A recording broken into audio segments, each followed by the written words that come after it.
And we are here on location with the FSN network here. And first of all, congratulations on the big triple win, Brandon. But first of all, before you get into that actual triple win night, I mean, coming into the night, you must have been feeling very good. I mean, you were getting very close to getting that first heat win of the season. I mean, you had 4 second-place finishes, including 3 of them the weekend before. So you must have been feeling confident going into the night.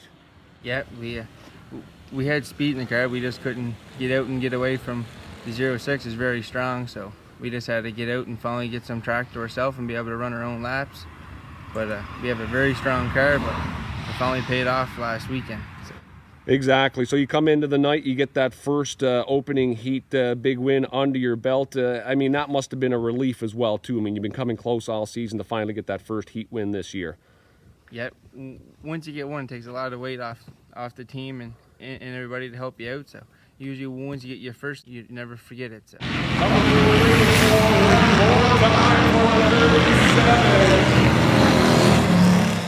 Who told you? How did you find out? And when was it that you found out you were the big feature win finally? Whenever we ran the car through tech, we loaded it up, and then we looked over and they were taking the other car apart that finished first. So they told us to wait around. So we waited around, and then Blair, the tech that techs the Hondas, he walked over and he said that we're going to be given the first place trophy due to another car failing tech. So that's how we were given our first ever feature win.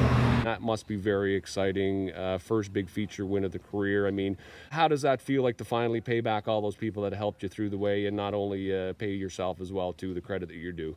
It felt good.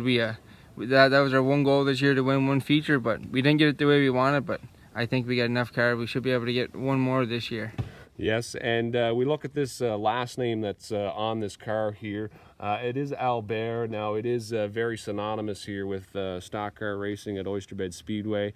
Not only your dad, but you have an uncle that's been driving for quite some time.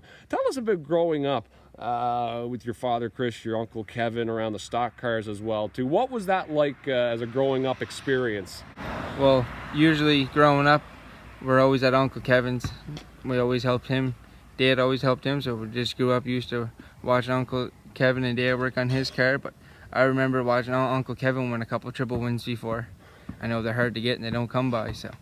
When did you first get behind a stock car, and tell us that little story there? I think we might even let your mom in on it for the first time. Yeah, I think me and Dad were 13, and he had the original car that I drove last year, and we took it down to I was 14. We took it down to a practice with Dad, and then Dad let me take it out, but Mom didn't really know too much about it. She wouldn't have approved of it, but Dad let me take it out, and then that's when I got hooked, and then we got the 4 Fun, and I drove that for a year, and I kind of wrecked that car pretty quick. They're not as built as strong as these, and then Dad retired the year after, so I jumped in behind the wheel of a street stock.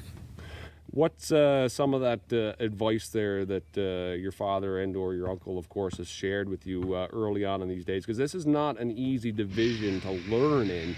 We had a lot of long Tuesday nights, and I always watched Uncle Kevin and Dad, so we went down a couple Tuesday nights, and I just followed my uncle around the track, and that's how I kind of learned out how to drive. But these things are real different. If they're not tight in the FSN, they'll go right around on you. So.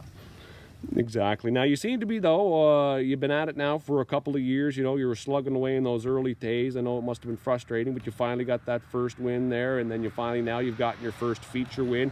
You've been progressing in that right direction. I know 2 years ago you finished 8th in points.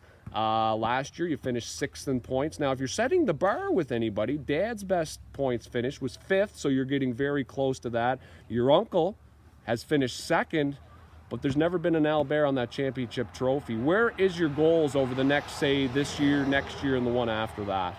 Well, we always dreamed to win a championship, but it's a very tough division to win one in. But we think that's our goal this year, is top 3 in points. We want to finish up on the board this year. So right now, as long as we keep on getting through the tech shed, I think we'll have a car to be right there right at the end of the year running for a championship. We wish you all the best here in the rest of the season, Brandon. You're certainly a delight to have around the pit area. Your smile is great, and I know talking to a couple of your competitors at the start of last night, last Saturday, they were saying how much respect they have for you as a driver, and they don't mind running side by side with you.